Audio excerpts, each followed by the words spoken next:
নির্মমভাবে হত্যাকাণ্ডের শিকার সাংবাদিক দম্পতি সাগর সরোয়ার ও মেহেরুন রুনির স্মরণে চট্টগ্রামে আয়োজিত সাগর রুনি স্মৃতি ফুটবল টুর্নামেন্ট সিজন 1 সম্পন্ন হয়েছে।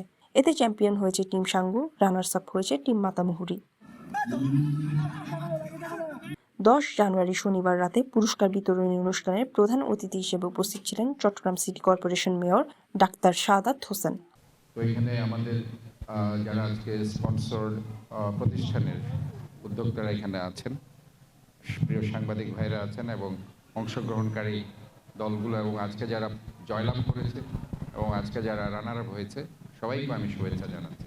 বিশেষ অতিথি হিসেবে ছিলেন চট্টগ্রাম মেট্রোপলিটন সাংবাদিক ইউনিয়নের সভাপতি ও বাসসের চট্টগ্রাম ব্যুরো প্রধান Mohammad Shahnewaz, Chattogram press club secretary ও বৈশাখী টিভির ব্যুরো প্রধান Golam Molla Murad, the Business Standard পত্রিকার চট্টগ্রাম ব্যুরো প্রধান শামসুদ্দিন ইলিয়াস, সি বয়েস সম্পাদক জুনাইদ ইসদানি রবিন, জেসিআই চট্টগ্রামের সভাপতি Junaid Ahmed Rahat, secretary Moinuddin Nahid, JCI business ফোরামের chairperson Kaiser Hamid, Fortune Sports এরেনার ওনার সাইমুম সাদাত। আমাদের দুই সহকর্মী সাগর এবং রুনি নির্মমভাবে 2012 সালে হত্যাকাণ্ডের শিকার হয়েছিলেন। তাদের স্মৃতিকে অম্লান করে রাখতে আমরা এই আয়োজন করেছি।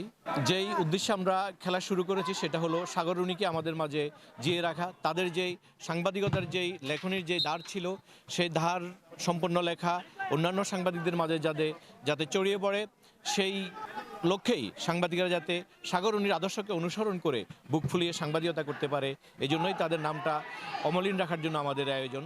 লিগ সিস্টেমে অনুষ্ঠিত এই খেলায় সর্বোচ্চ পয়েন্ট অর্জনকারী টিম সাঙ্গুকে চ্যাম্পিয়ন এবং 4 পয়েন্ট ও গোল ব্যবধানে এগিয়ে থাকা টিম মাতামুহুরীকে রানার্স আপ ঘোষণা করেন ম্যাচ রেফারি আব্দুস শুকুর রানা ও নাসির উদ্দিন। এই সময় সুব্রজিৎ বড়ুয়া, শাহরুখ শাহের, রাকিব উদ্দিন সহ প্রমুখ গণমাধ্যম কর্মী উপস্থিত ছিলেন।